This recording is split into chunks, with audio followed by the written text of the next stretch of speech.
Once upon a time, in a cozy little house with a bright red door, lived a little boy named Lucas. Lucas was a happy and curious boy. He loved playing with his toy cars, building tall towers with his blocks, and chasing butterflies in the garden. But there was one thing Lucas couldn't do, and it made him feel a little frustrated. He couldn't tie his shoelace. His brand new sneakers were bright blue, just like the summer sky.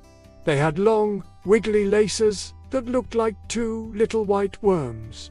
Every morning, his mum or dad would kneel down and tie them for him. "I want to do it myself," Lucas would say, puffing out his cheeks. He would try and try, tangling the laces into a messy knot. It was so tricky. One sunny afternoon, Lucas was sitting on the back porch, staring sadly at his untied shoes.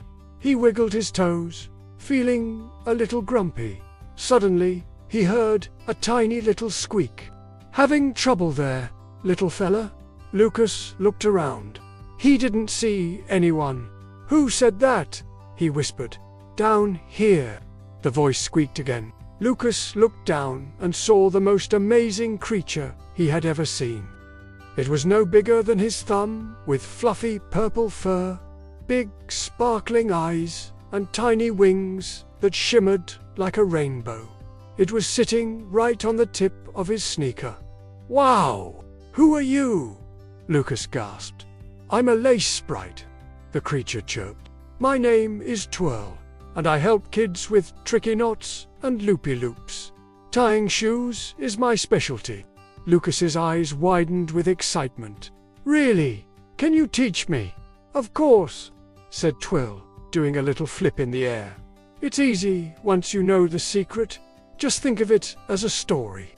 First, we need to make a home for our two little bunny friends." Twirl fluttered over to the laces. "Take one lace in each hand. Now, cross them over, one on top of the other, just like they're giving each other a hug.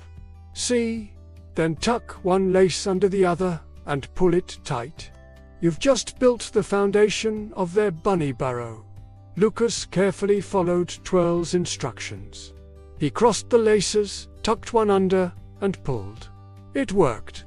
He had made a little X. "Perfect," Twirl cheered. "Now for the fun part.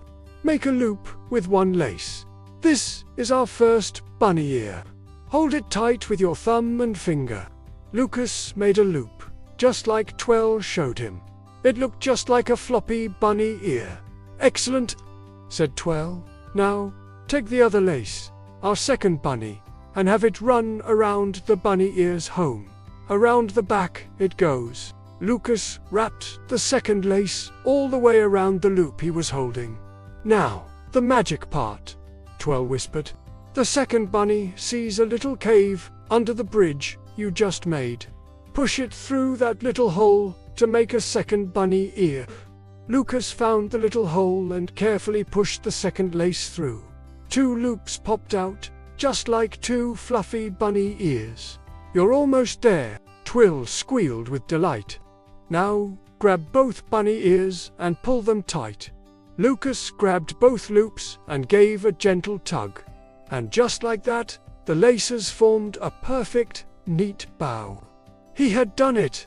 He had tied his own shoes! Lucas stared at his sneakers, a huge smile spreading across his face. "I did it! I really did it!"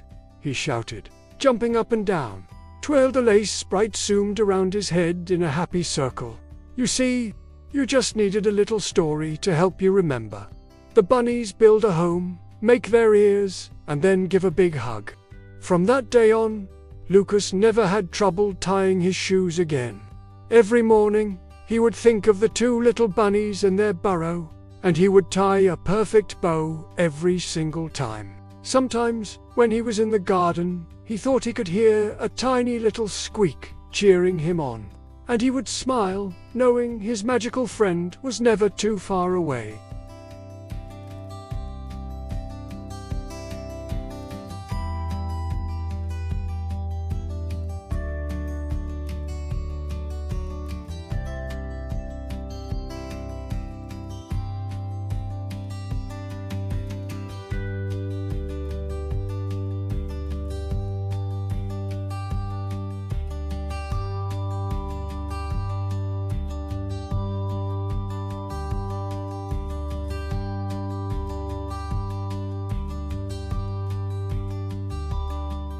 Thanks for watching our story.